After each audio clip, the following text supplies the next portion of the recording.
नमस्कार, स्वागत है आपका अपने पसंदीदा प्रोग्राम मेहमान में, जहां हम आपकी मुलाकात कराते हैं किसी एक खास मेहमान के साथ. Today we are indeed privileged, and it is my pleasure to introduce to you the very well-known author, columnist, and former chairperson of the National Committee on Financial Inclusion and Financial Literacy at the premier think tank Niti Aayog, Government of India. It is my pleasure to introduce you to Bindu Dalmia ji. बहुत बहुत शुक्रिया और आपके दर्शकों को मेरा प्यार भरा नमस्कार.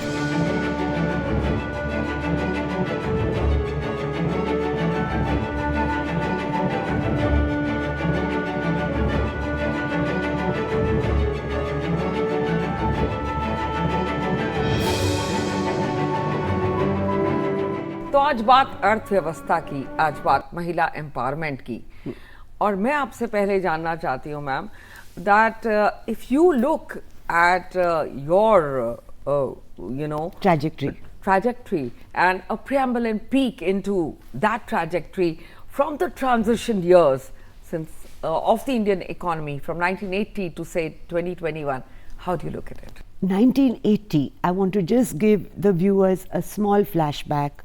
I joined my career in the 1980s with Hindustan Computers, which was just a startup company. Today, it has grown into the top 3 or 4 of India with a market capitalization of 80,000 crores. In the 1980s, what happened was we went through that era, pre-liberalization, license Raj, but our generation had a lot of fire in them to achieve the impossible, to dream the impossible dream. Today, I find quadruple that fire in the youth of today. We're living through extraordinarily and very exciting times.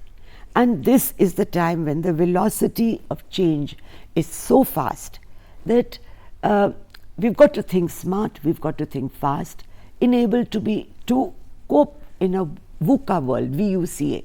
A VUCA world is one where there is volatility, ambiguity, complexities, and you've got to be, your response time to disruptions has to accelerate, it has to be fast. Smart thinking, fast thinking. That is what will differentiate the leaders from the laggards. Now, in my time, these were sunrise sectors of telecom, the knowledge industry and the IT industry. So you saw the birth of Azim Premji, Shiv Nadar, Narayan Murthy, Sunil Mittal. But entrepreneurship at that time, and these were the first generation rich. Bilkul. First generation entrepreneurs. What was the change was that now today in universities, entrepreneurship is being taught as a subject. When people embark on a self-career or self-growth path, it is a very unknown terrain. You need expertise to navigate that space. And the risk-reward ratio is very high.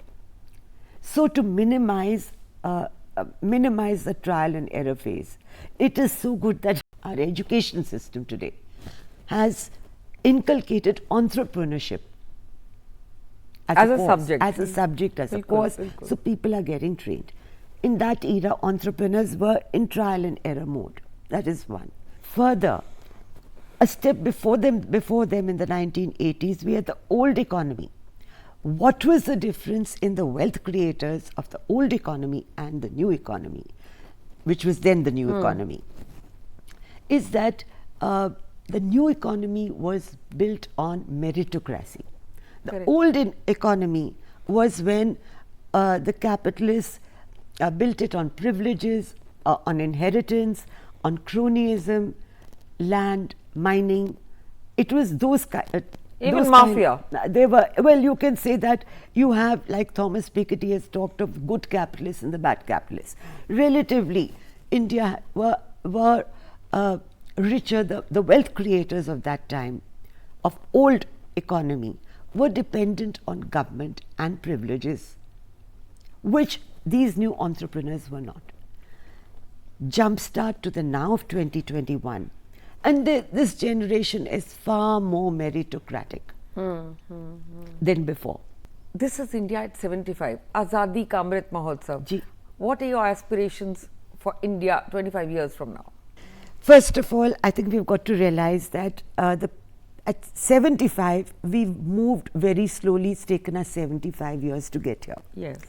The next 25 years roadmap will be not a linear growth this way or a linear, slow, gradual growth. It will be a quantum leap from here. We don't have any more time to bridge all the gaps that are existing. The gender inequality gap, the income disparity gap, the rich-poor divide. We have to bridge them very fast. And I will quote a bit from what was my takeaway of the Prime Minister's speech from the Red Fort on 15th August. And some of my own assumptions as to what I feel should or is going to be the roadmap. First of all, we need to reposition brand India much more aggressively as a favored investment destination. Absolutely. The China exodus industries that are coming out of China, they shouldn't be tempted to go to our Asian competitors or peers like Vietnam or Bangladesh. We must be able to attract maximum FDI coming to India. Why? Because we have a large pool of labor. We have a self-driven, self-consuming economy, which is the size of a continent. Okay. Plus, government has been very facilitatory in cleaning up the glitches and the environment that was prevalent in UPA 2. Now, world over, globally, wages are rising as they have to. They can't stagnate, and so is India's minimum wage rate rising. What do we do with that mass of semi-illiterate, unskilled labor? Where do they get absorbed?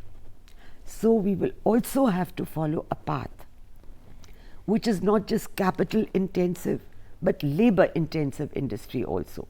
What the Prime Minister said, which was most important, was that he targets to achieve 100% saturation in the delivery of all the social sector schemes. Correct.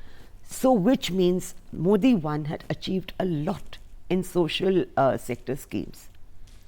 But he wants, like the concept of Antarodaya, the last man standing in line should be benefited, which means having a bank account, Har Ghar Jal, Har Ghar electricity, the basics that improve the ease of living parameters. Aside from that, I have a lot of optimism in the PM announcing 100 lakh crores for our infrastructure. Over the years, not in one shot. What it is doing is that an infrastructure growth, whenever economies go weak, they tend to rely on the government. Why do they rely on the government? Because domestic industry is afraid to spend on capital expansion, capex as it's called. They don't know the demand supply situation, and they're not, because it's not predictable after COVID. So who steps in for creation of jobs and increasing money supply? It is the government. The government has announced 100 lakh crores for our infrastructure, which will drive further demand in other subsectors, cement, steel, वगैरह वगैरह. इसके अलावा मनरेगा को भी, the workers that come under Manrega, even they benefit because it generates employment for them. So when we have world-class roads, bridges, railways, airports, all infrastructure development is an asset, and it's providing employment to so many.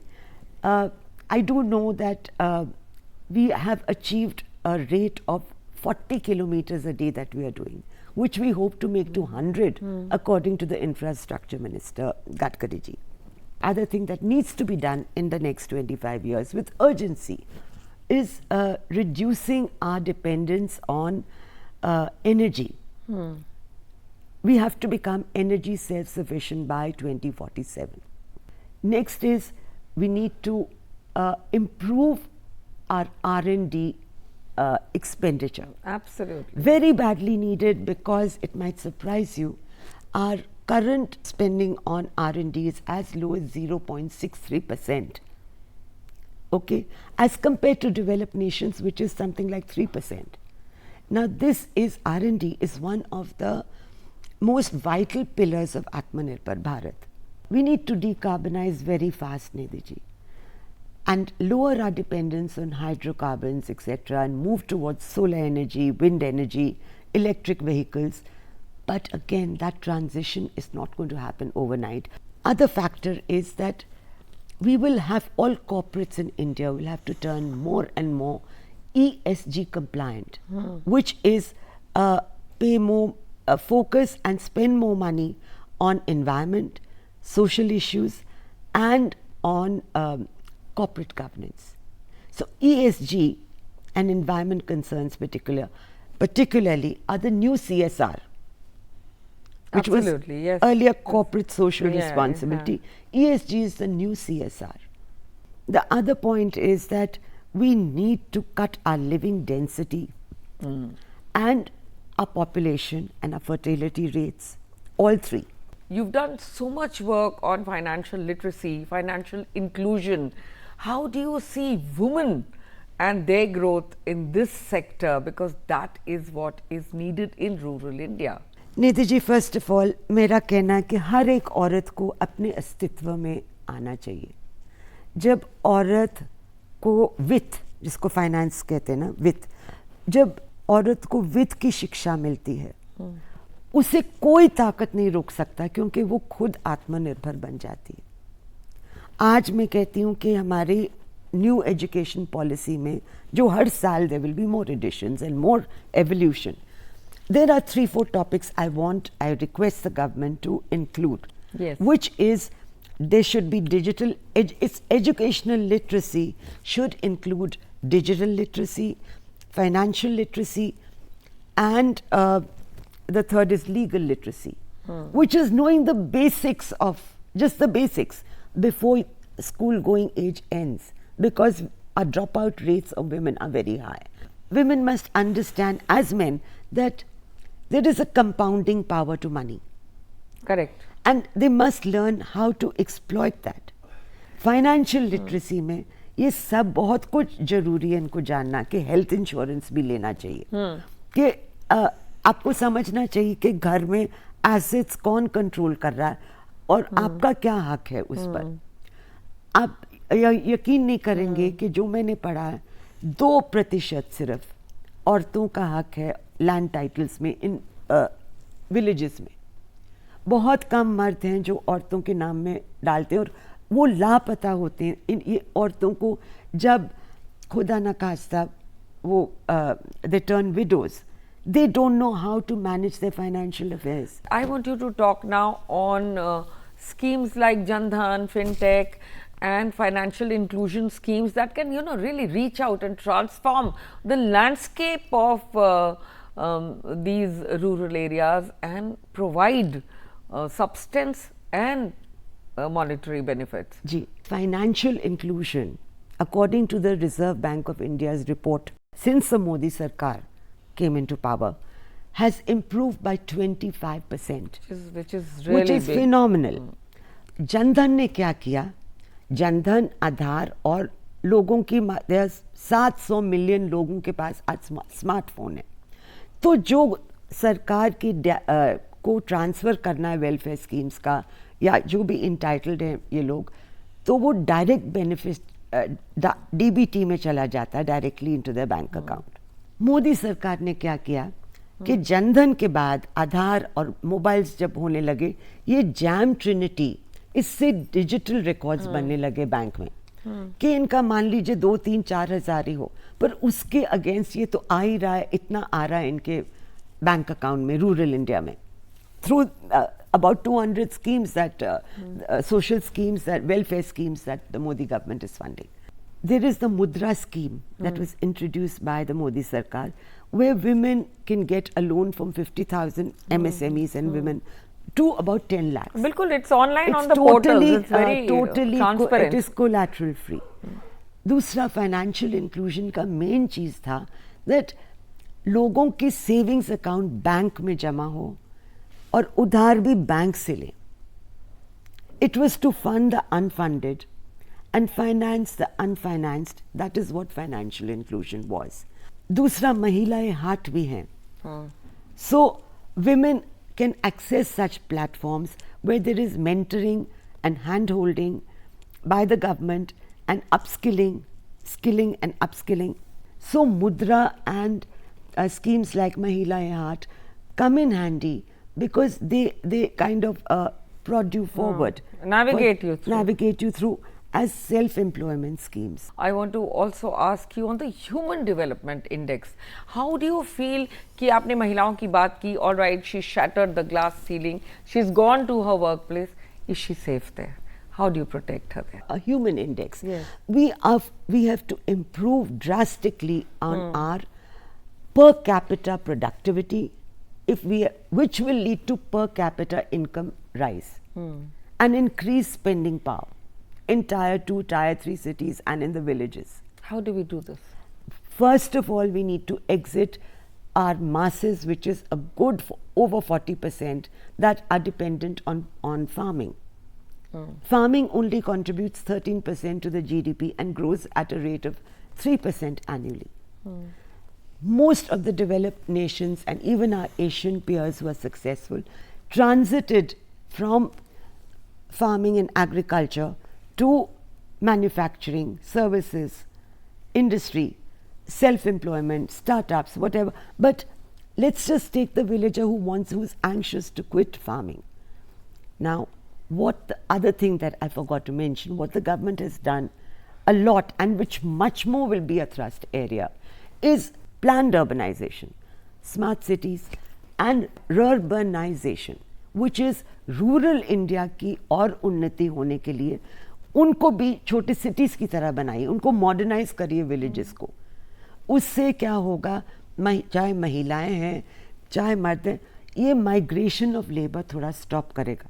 You just spoke a very lovely line. You said आत्मनिर्भरता महिलाओं के लिए ज़रूरी है. कैसे ज़रूरी है? क्यों ज़रूरी है? Could you throw some light on this? महिला, औरतें आत्मनिर्भर भारत की आत्मा हैं. Beautiful. So, and even I think it was the PM or someone who had said, forgive me, I don't remember who exactly said this, that an economy without women is like a bird without wings. We cannot have half our population, which is women, sitting at home. And before I go on to answering your question directly, I want to give you a little disturbing figure about women's participation in the workforce. According to the World Bank estimates, nearly 3/4 of working women in India do not have paid work. This means 35% of India's working age population are not participating in growth. With the agricultural labor force comprising 42% of women, ownership of farmland is only 2%. Okay? I'm saying अभी स्थिति क्या है? ये है. दूसरी बात जो बहुत ही which is very relevant here, do you know how much it has cost us for not having women participate in the workforce? They say, this is the IMF version of it, how much exactly has gender inequality stunted our progress? The IMF estimates that equal participation of women in the workforce will increase the GDP by 27%. So the evidence is clear, when women do better, economies do better. Absolutely. But lack of equal ownership of land, access to formal credit, women's unfamiliarity with technology, unfamiliarity with financial language or financial schemes, high dropout rates from education, these are factors that have impeded the growth of women. Absolutely. And to make a new India and Atmanirbhar Bharat, we need their absolute total cooperation. I will say one thing more, Nidhi ji, we can't go on that cliche thing, we live in a patriarchal society. Yes. That's no more. Fact is, even if we are in a patriarchal society, जब तक औरत अपना हक नहीं मांगेगी कि मेरे को मेरी शिक्षा पूरी करनी है, मेरे को उसके बाद कुछ करना है, all of us have to learn to convert our knowledge into wealth. We just hope for the day when we see equal women in parliament. Women in parliament, absolutely. That day will come. So women's I'm sure. earning power is extremely important for, and participation in the economy is very, very vital for gender equality and increasing the rate of women's participation. One of the programs that has warmed my heart as a woman of the Modi Sarkar, aside from all the bunds that are Jan Dhan, Ujjwala, Shauchalaya, Beti Padhao, Beti Bachao, वो सब योजनाओं के अलावा जो मेरे को flagship scheme औरतों को सबसे ज़्यादा पसंद आनी चाहिए वो है प्रधानमंत्री आवास योजना. हाँ, बिल्कुल. क्योंकि उसमें 75% home owners are women. And they have been given relief by way of property tax in certain states because it's a state subject, lowering of stamp duty and concessional loans. Awas Yojana is today going at a great speed. Chake by next year, the target is next year and beyond, we go at breakneck speed that women have a roof over their head. हर औरत की ख्वाहिश होती है कि मेरे नाम में चाहे ज़मीन हो या घर हो, एक छत हो. मुझे मजबूरी में ना रहना पड़े. चलते चलते मैं जानना चाहूँगी इस विकसित भारत के बारे में क्या सपना है आपका इंडिया एट 75. आपकी क्या मैसेज है हमारे व्यूअर्स के लिए? मेरी मैसेज तो ये है कि हमें सबको मिलके संकल्प लेना पड़ेगा. We will have to take a very resolution today, an important resolution, that in the next 25 years we will be leapfrogging in our developments where women have to be a participant to it.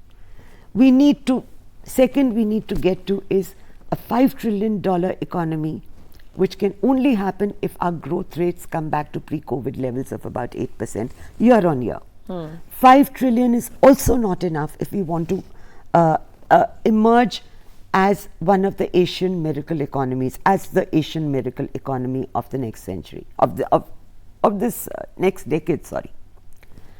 So it's very important we hit 10 trillion by 2030. Otherwise, we will not be able to escape the poverty trap and the middle income trap that we are in. So first, मैं चाहती हूँ हमारा संकल्प हो, we do better and we increase our GDP to pre-COVID levels, but year on year we have to target for that. Secondly, मैं चाहती हूँ कि मोदी जी के नेतृत्व के नीचे हम मल्टीलैटरल इंस्टीट्यूशंस में ज़्यादा लीडरशिप हक बनाएं कि हमारी भी आवाज़ सुननी चाहिए उनको. In UN, in WHO. Finally, I will say one thing, aside from dominance in multilateral institutions, the time has arrived for the aspirations of 140 crore Indians to manifest into reality today. I pray and I'm supremely optimistic about the rise of a new India where our institutions serve 21st century's needs by delivering fast on education, health and housing for all. India's tryst with destiny awaits this manifestation. और मेरी ख्वाहिश है, जो मैं coat करती हूँ, a very famous line that most would know, Om Sarve Bhavantu Sukhina, Sarve Sant Niramaya, Sarve Bhadrani Pashyantu, Ma Kaschit Dukh Bhag Bhave. May every one of us, every Indian, be happy, free from illness, prosperous, and may no one suffer. And on that pragmatic note, I'd like to thank you for joining us today, Bindu ji, and sharing your insights and views on women empowerment with us. बहुत बहुत धन्यवाद आपका. बहुत धन्यवाद आपका भी, और thank you for having me on a show. It was an honor. तो ये थी हमारी आज की guest Bindu Dalmia ji, who showed us how women empowerment, how financial literacy, how financial inclusion is possible in India at 75 and shared her views on how India would look at India at 100. इसी के साथ दीजिए पूरी team को इजाज़त।